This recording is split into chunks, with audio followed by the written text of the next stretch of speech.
नमस्कार, बहुत स्वागत है आपका हमारे छत्तीसगढ़ के इस खास बुलेटिन में। मैं हूं रीनू। बुलेटिन की शुरुआत कांकेर की बड़ी खबर के साथ। उरतराई के जंगल में पुलिस नक्सली मुठभेड़ हुई। डीआरजी जवानों की सर्चिंग पार्टी के साथ मुठभेड़ हुई। मुठभेड़ में नक्सली के मारे जाने की खबर है। अभी भी जंगल में सर्चिंग अभियान जारी है। बड़ी खबर आपको दे रहे हैं कांकेर से, जहां पर उरतराई के जंगल में पुलिस नक्सली मुठभेड़ हो गई। डीआरजी जवानों की सर्चिंग पार्टी के साथ मुठभेड़ हुई। मुठभेड़ में नक्सली के मारे जाने की खबर। अभी भी जंगल में सर्चिंग अभियान जारी है। संवाददाता खेम नारायण जुड़ गए हैं। खेम नारायण, मुठभेड़ हुई है जवानों की नक्सलियों के साथ और एक नक्सली के मारे जाने की खबर भी है। क्या कुछ अपडेट और अभी आगे इस पूरे मामले में? जी देखिए, आज सुबह जो है डीआरजी के जो जवान है वो सर्चिंग अभियान के लिए उरतराई के जंगल की ओर निकले थे। वहां पर घात लगाए बैठे नक्सलियों द्वारा जो है जवानों पर फायरिंग कर दी गई और जवाबी फायरिंग में जो है जवानों ने भी जवाबी फायरिंग की और जवाबी फायरिंग में नक्सलियों के मारे जाने की जो है खबर सूत्रों से मिल रही है। और अभी जो है वहां पर जो सर्चिंग पार्टी है वो सर्चिंग पार्टी अभी जंगल में अपने अभियान को तेज कर रखी है और जो है अभी जंगल से जो सर्चिंग पार्टी हो वो वापस नहीं लौटी है। जी बिल्कुल, बहुत शुक्रिया आपका खेम नारायण तमाम जानकारी के लिए। तो अभी भी लगातार सर्चिंग अभियान जारी है और अभी सर्चिंग पार्टी वापस नहीं लौटी। एक नक्सली के मारे जाने की जरूर खबर यहां पर मिली है।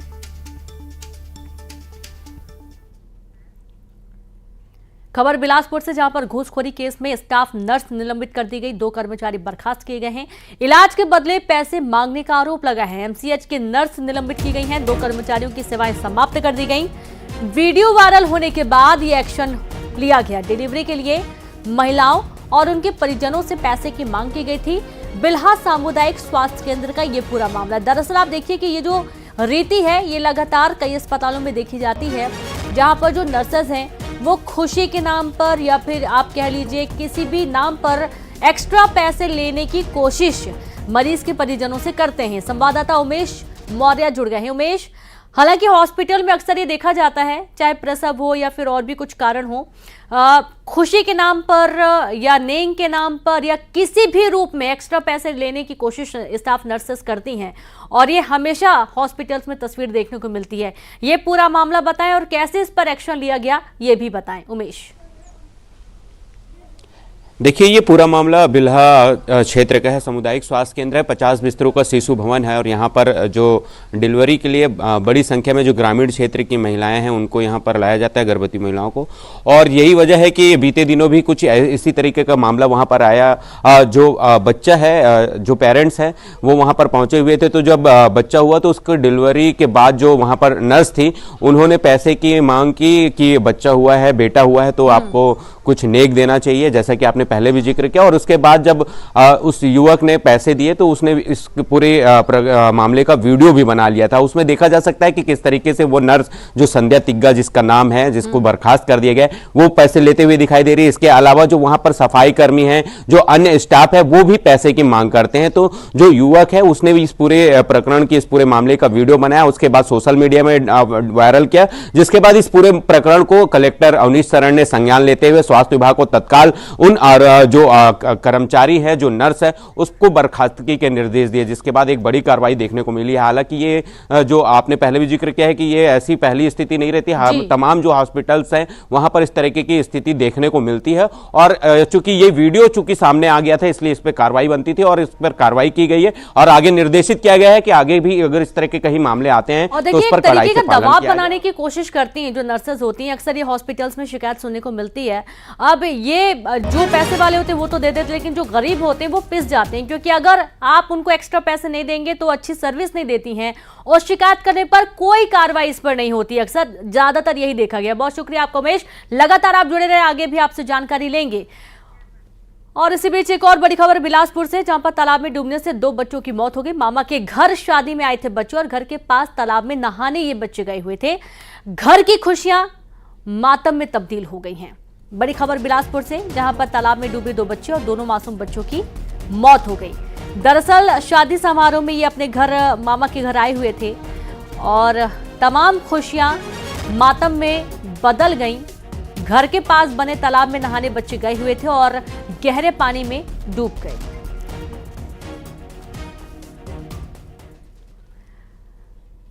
और अब बात रायपुर से बड़ी खबर की। एसीबी और ईओडब्ल्यू की दबिश। रायपुर, बिलासपुर, दुर्ग समेत कई जिलों में छापा मारा गया। शराब घोटाले में दर्ज एफआईआर के बाद दबिश दी गई। तो घोटाले की जांच लगातार की जा रही है। रायपुर से खबर, जहां पर एसीबी और ईओडब्ल्यू की दबिश दी गई। रायपुर, बिलासपुर, दुर्ग समेत कई जिलों में छापा मारा गया। शराब घोटाले में एफआईआर के बाद दर्ज की गई शिकायत और इसके बाद दबिश दी गई है। खबर रायपुर से। तो पहले भी लगातार इस तरीके की छापेमार कार्रवाई हुई है और एक बार फिर से छत्तीसगढ़ के कई शहरों में छापामार एसीबी और ईओडब्ल्यू का छापा पड़ा है।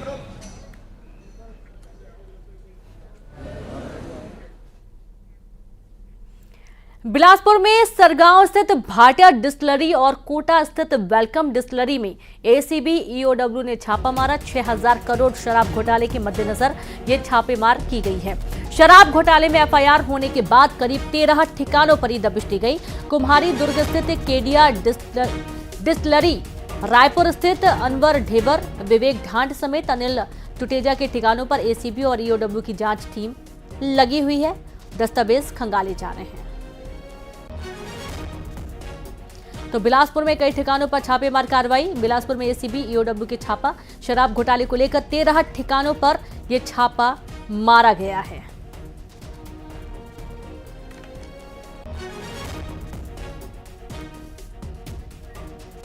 और सीधे रुक करेंगे संवाददाता युगल तिवारी रायपुर से। उमेश मौर्य बिलासपुर से जुड़ गए हैं। तो सबसे पहले तो युगल, आपके पास आते हैं। एक बार फिर से छापेमार कार्रवाई ईओडब्ल्यू की और एसीबी की, पूरा मामला बताएं। जी देखिए, 17 जनवरी को एसीबी और ईओडब्ल्यू को एक प्रतिवेदन सौंपा गया था और उस प्रतिवेदन में यह भी जिक्र किया गया था कि जो 13 लोग हैं, इससे अधिक भी लोग हैं, जो 2161 करोड़ रुपए की गड़बड़ी धांधली है, शराब घोटाले है हुई है। इसमें परिवार के सदस्यों के नाम पर भी निवेश किया गया है और उसी आधार पर अब 13 ठिकानों पर एसीबी और ईओडब्ल्यू की टीम है, कल रात को प्लान बना करके लगातार कार्रवाई कर रही है। इससे पहले कार्रवाई से पहले एक गोपनीय बैठक भी ली गई थी, जो एसीबी के अधिकारियों की, ईओडब्ल्यू के अधिकारी और इसमें पुलिस अधिकारी भी शामिल थे कि इनकी संलिप्तता जो रही है शराब घोटाले को लेकर के, तो अलग अलग जो ठिकानों हैं वहां पर दबी दी गई है। रायपुर में अनवर ढेबर है, इसके साथ साथ जो पूर्व आईएएस जो विवेक ढांड है और टुटेजा है, उनके अलावा बिलासपुर, दुर्ग, अलग अलग 13 ठिकानों पर कार्रवाई लगातार जारी है। और कहां कहां निवेश किए गए हैं परिवार के सदस्यों पर, उनकी जो तलाशी है, उनके दस्तावेज है, वो खंगाले जा रहे हैं। हो सकता है कि आने वाले समय में जब एसीबी और ईओडब्ल्यू की टीम को पर्याप्त सबूत मिले तो और भी गिरफ्तारी है हो सकती है, गिरफ्तार की संख्या है वो भी बढ़ सकती है। इससे पहले जो ईडी ने जब कार्रवाई की थी तो छत्तीसगढ़ में जो शराब घोटाले का मुद्दा है जमकर गरमाया था, सदन से लेकर के सड़कों तक। बिल्कुल, और उसी का ये एक नजारा सामने है कि अब लगातार कार्रवाई की जा रही है। और सीधे रुक करेंगे, उमेश भी जुड़े हुए हैं। उमेश, कई ठिकानों पर छापेमार कार्रवाई की गई है, बिलासपुर में भी छापा पड़ा है। बिल्कुल, देखिए बहुचर्चित 6000 करोड़ से भी ज़्यादा के शराब घोटाले का जो मामला है वो लगातार उस पर कार्रवाई जारी है। लगभग 100 से अधिक लोगों के इस पूरे मामले पर नाम है और उन्हीं नाम के हिसाब से जो ईडी, जो एसीबी है और जो ईओडब्ल्यू की टीम है वो लगातार कार्रवाई कर रही है। जैसे कि युगल जी ने बताया कि पूरी प्लानिंग की गई थी कि किस तरीके से इस पूरे मामले पर दबिश दी जाए, जो दस्तावेज है उसको किस तरीके से खंगाला जाए, घोटाले के जो अन्य जो मामले जो दस्तावेज हैं वो वहाँ पर मौके पर जाकर इकट्ठे किए जाए, जिसके वजह से जो ये केस है वो और पुख्ता हो सके। लिहाजा आज सुबह तड़के 5 से 6 बजे यहाँ पर जो टीम है एसीबी और ईओडब्ल्यू की वो यहाँ पर पहुंची है। यहाँ पर सरगांव स्थित भाटिया डिस्टिलरी, इसके साथ ही कोटा स्थित वेलकम डिस्टिलरी में ये टीम पहुंची हुई है। बताया जा रहा है कि 4 से 5 सदस्य अलग अलग जगहों पर मौजूद है और तमाम जो दस्तावेज हैं घोटाले से जुड़े हुए उनकी जांच की जा रही है। इसके साथ ही लगातार कार्रवाई अभी भी जारी रहने वाली है। बहुत शुक्रिया उमेश और युगल, आपका तमाम जानकारी साझा करने के लिए। तो इस तरीके से हजारों करोड़ का ये पूरा घोटाला सामने आया था और सदन तक ये घोटाले की बात गूंजी थी और अब कार्रवाई चल रही है। बात कवर्धा से बड़ी खबर की, साधाराम यादव हत्याकांड में बड़ा अपडेट मिला। जिला अधिवक्ता संघ का फैसला, आरोपियों की नहीं करेंगे पैरवी, गला रेत कर की गई थी साधाराम की हत्या। यूएपीए के तहत दर्ज है केस। बीती 21 जनवरी को यह हत्या की वारदात को अंजाम दिया गया था और काफी बवाल हुआ था और अब ये हत्याकांड में बड़ा अपडेट मिला है। खबर कांकेर से 61 किलो गांजे के साथ ही 4 तस्कर गिरफ्तार कर लिए गए। करीब 6 लाख रुपए गांजा बरामद किया गया है और आरोपी बस स्टैंड पर इंतजार कर रहे थे। आरोपी बिहार के गोपालगंज जिले के निवासी बताए गए हैं। चारामा पुलिस थाना क्षेत्र का ये पूरा मामला है, जहां 61 किलो गांजे के साथ 4 तस्कर गिरफ्तार किए गए। 6 लाख रुपए का गांजा बरामद हुआ है।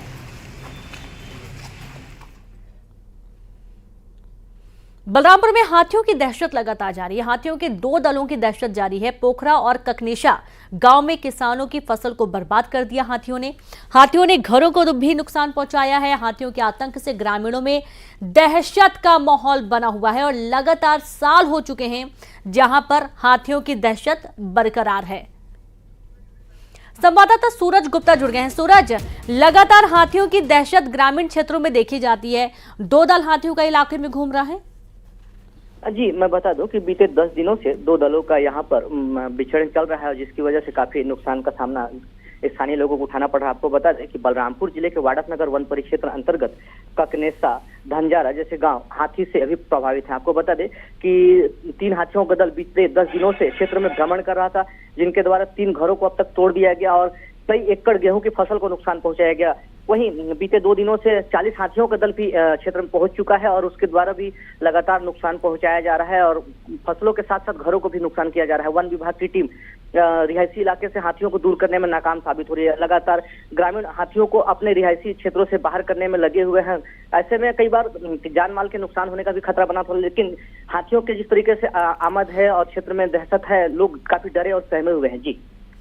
जी बिल्कुल, बहुत शुक्रिया आपका सूरज जानकारी के लिए। तो हाथियों की आमद है, ग्रामीण क्षेत्रों में दहशत है, ग्रामीण डरे हुए हैं।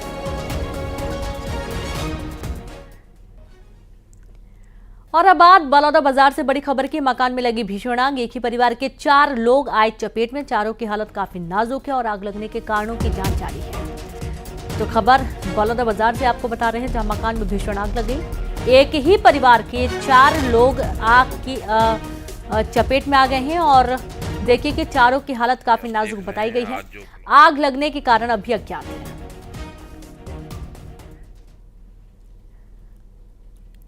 दिल्ली में बीजेपी की बैठक में भाग लेने के बाद आज सीएम साय रायपुर लौटे। सीएम साय ने बताया कि लोकसभा चुनाव में 11 में से 11 सीट जीतने की रणनीति पर विचार हुआ। उम्मीदवारों पर भी चर्चा हुई है।